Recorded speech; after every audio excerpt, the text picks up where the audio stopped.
Genetic power. The most awesome force that the planet has ever seen. With it, we diverted the very course of natural history. We took something so far away in time and put it on display for the world to see. For better or worse. Sometimes, though, it really was a compelling vision of coexistence. Precious, brief glimpses of peace. Emphasis on brief. But when nature seemed to offer a correction, many people saw only a tragedy. Greed saved the dinosaurs from the volcano, only to put them in a cage. But it was compassion that set them free. Free, of course, to spread into every corner of the planet. We need to find a way to coexist. But can we put our hubris aside and work with nature this time? Can we finally allow life to find a way?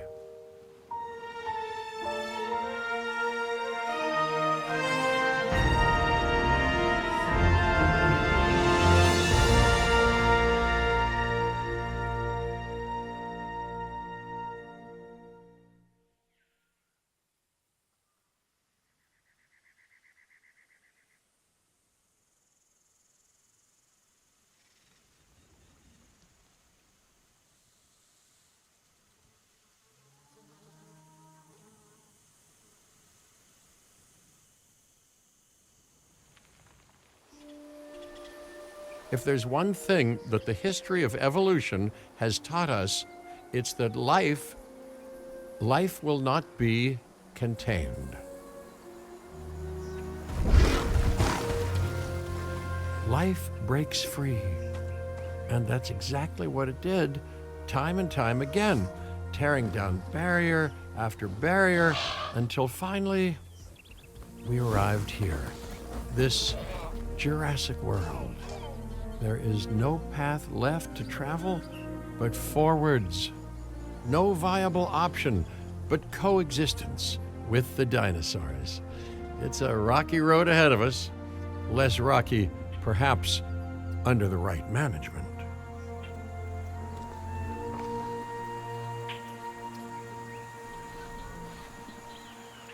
Welcome, welcome. I am, of course, Cabot Finch, managing director of this new enterprise and the owner of this lovely patch of Badlands. Go on, take a look around. Breathe in the, fresh air. Decidedly less fresh around the herbivore enclosure. Hey, tell me, what are you calling this again? Is it done? Dim?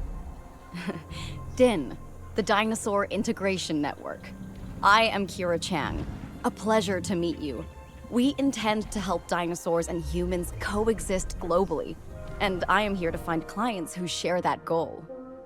Hey, so I should, ignore the roaming velociraptors that I saw on the way in and just focus on the bare bones enclosure? Wow, you're spoiling me. Please, Doctor, take a look at the site map. Not only does this map allow us to oversee the site, but it also shows that the raptors are no longer nearby. We have plenty of time. Oh yes, plenty of time, sure. Until, of course, we don't. All right, let's get this showcase underway. To kick things off, some rescues will be arriving here any time now. Let's use a delivery zone to transport them all in one trip. It saves time and, even better, a boatload of chopper fuel.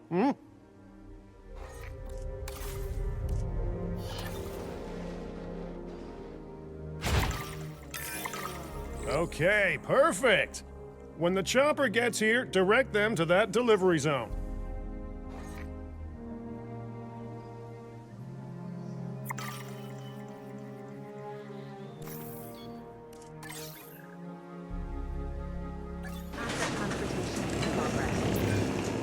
Excellent! The Loki-Ceratops are on their way. And the pilot said there's something special about the group, so, consider my interest piqued. Ah, our other important guest has arrived. Dr. Dua, welcome to Montana. And thank you for inviting me. Your goal to help dinosaurs thrive has certainly caught the conservation sector's attention. I truly hope you can succeed. Ha! So do I.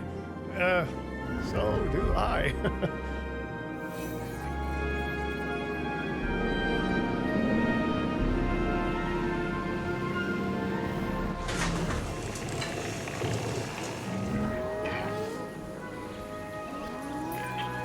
A wild juvenile dinosaur. Absolutely remarkable. And not a common sight these days.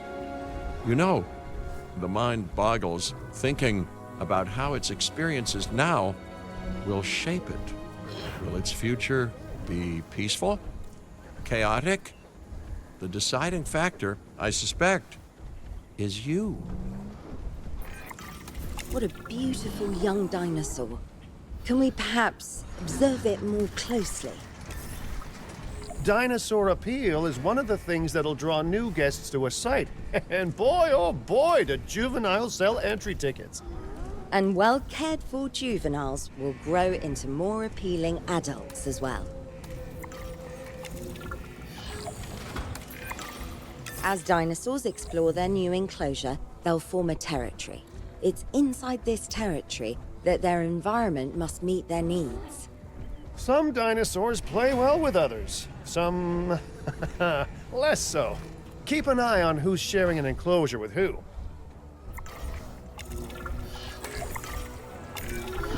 I must say, that enclosure is a far cry from the environment these animals evolved for. All part of the demonstration, I assure you. We have a suite of environmental tools to help make this enclosure more appropriate, which is, of course, our next priority. Wonderful work. Actions like this will certainly earn you a good reputation with the conservation sector.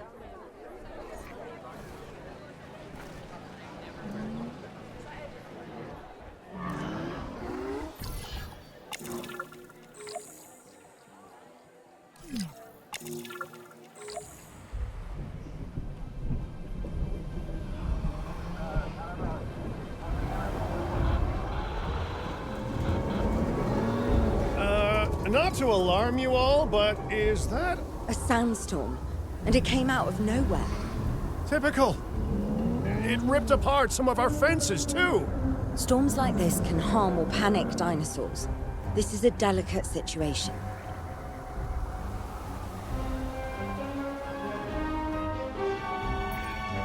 Right. A spooked giant is a big threat to our guests.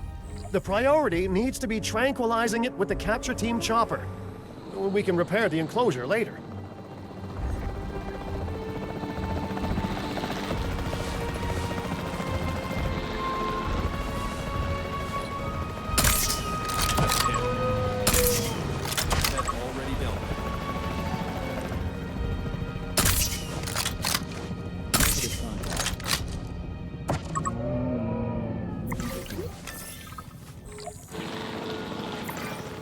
You can't have a functioning park without the right infrastructure.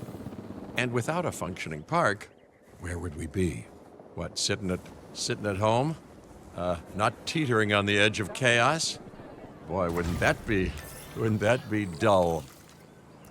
Hey, nice shooting. Those dinosaurs won't be waking up anytime soon, so you've earned us some breathing space. Now, I'm not exactly adept with a hammer, so let's bring in the experts. We need a maintenance facility, and like yesterday, Every facility placed will need to be connected to our path network. now get out there and repair everything you can. You know, Dr. Dua, Dr. Malcolm, your, testimonials would really make a difference. We need the support of the conservation sector if anyone will take us seriously. And if they don't, Din is going down. And taking what's left of my money and self-respect with it. John Hammond said something similar. when you brought me and the others to Jurassic Park. You know, I could dig out the report that I made for him, but I'd need to update some details, like oohs and ahs and running and screaming, you know, that sort of thing. I'm not sure that now is the time for that conversation, Mr. Finch. Let's focus on the task at hand for the moment. A thorough and efficient batch of repairs. Impressive work. Now that the enclosure is fixed up, we're safe to transport the dinosaurs back into it.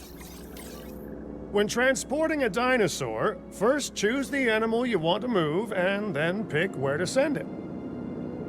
That storm could have torn the park apart or hurt the dinosaurs. We got lucky, but luck tends to run out eventually. No need to worry. I suggested we prepare for such a thing weeks ago. And we did prepare, didn't we, Mr. Finch? Well, you know, the to-do list was pretty long. And how was I to know we'd be hit by a... Look, let's not point fingers, especially at me. Bit of a long shot, but, Dr. Malcolm, any chance you can ignore the whole breakout thing? Oh boy, now you're asking an awful lot of me. Okay, maybe not ignore, but focus on how well we dealt with it? No? Well, can't blame a guy for trying, huh?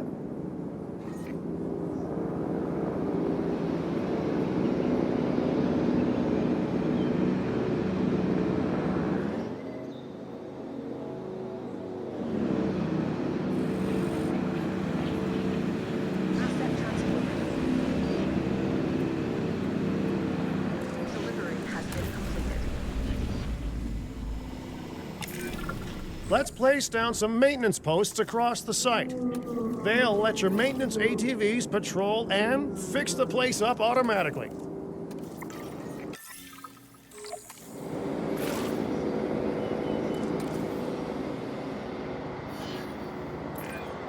You want your maintenance posts to cover all buildings and power generators that might need repairing, refueling, or resupplying. Those posts also have a wider range to them, and any fences that break in that range will automatically get repaired.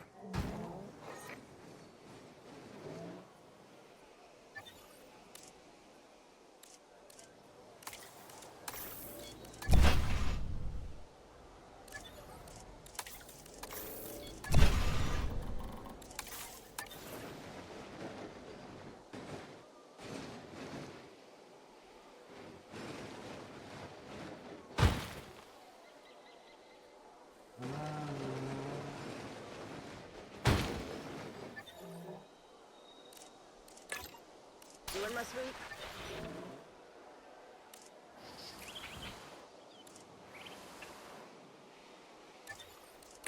Confirming task.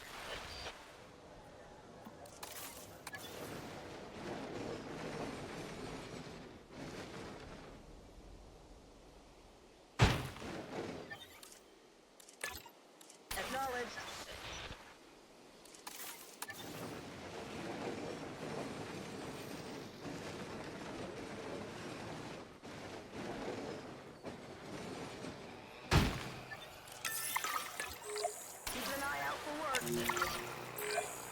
I've arranged for more dinosaurs to arrive on site. They were struggling in the nearby desert, but we can give them a better life here. One moment. Corythosaurus.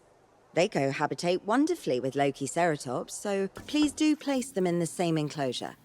Replicating natural varied ecosystems should always be a high priority. All right then. You're the boss. Until you say you're supporting us at least. Then I'm back in charge. I'm kidding. Mostly.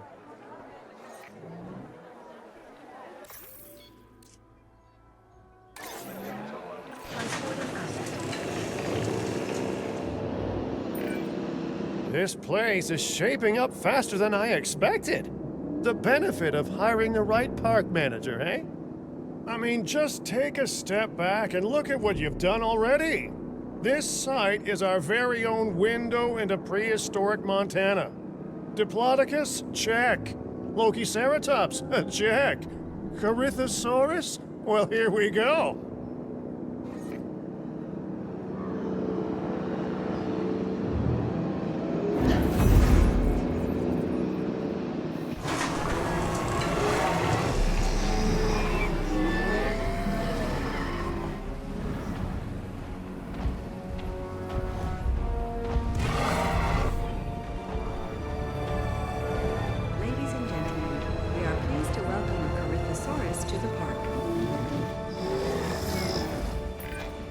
Delivery successful.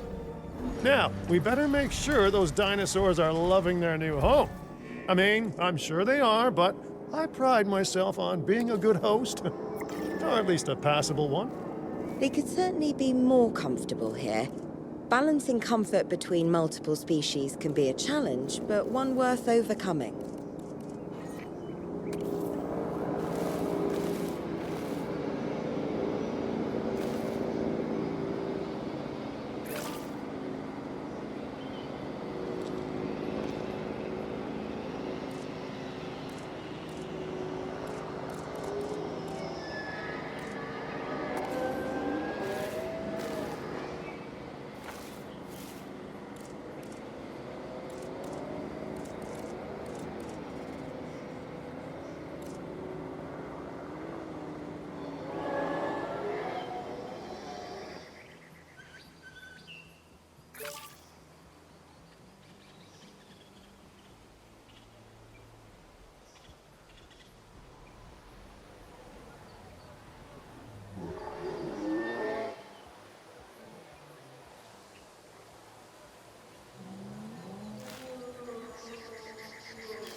Is it just me, or do those dinosaurs not look as happy as the Lokiceratops? Like many species, they need males in their herd to truly thrive. Male dinosaurs are rather rare, though, so there's little we can do. Perhaps Din isn't a good fit for the conservation sector. Your work is inspiring, but the dinosaurs need something extraordinary if they're to get a foothold in the wild. You know, the dinosaurs aren't adapting fast enough to reproduce on their own. The course of natural history is trying to reassert itself, and you simply cannot fight nature. But we could work with it. I know of a research station developing not only male dinosaur synthesis, but sustainable breeding programs too. If it will earn your support, I suggest that we all head there immediately. Just to check, we're, coming back here, right? Oh, we must. If that research succeeds, we have to return to reintroduce male dinosaurs to these herds. All right, my bags are packed, so let's go.